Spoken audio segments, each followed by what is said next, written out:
Les premiers jours du pèlerinage brésilien des jeunes du diocèse de Fréjus-Toulon sont marqués du sceau de la Vierge Marie. Ils passent leur journée ici au sanctuaire de Marie qui défait les nœuds à Campinas dans l'état de São Paulo. Fondé il y a plus de 20 ans, il accueille chaque jour des centaines voire des milliers de personnes. Mais bien plus qu'une visite culturelle, c'est une expérience spirituelle qui doit se vivre en ce lieu. Alors de quels nœuds les jeunes doivent-ils se libérer pour vivre ces JMJ en plénitude? La réponse avec quelques-uns des accompagnateurs. Je pense que le nœud le plus important qui étreint aujourd'hui, c'est la peur. Peur du regard de l'autre, peur de ce monde, peur d'être chrétien.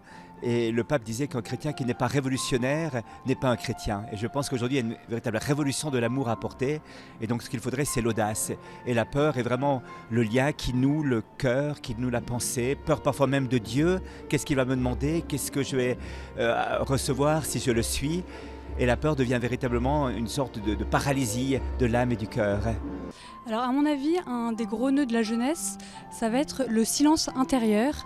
C'est vrai que les jeunes ont du mal à prendre ce temps seuls avec eux-mêmes, avec Dieu, pour essayer de réfléchir réellement quelle est leur relation avec Dieu et puis quels sont peut-être justement ces nœuds intérieurs à dénouer.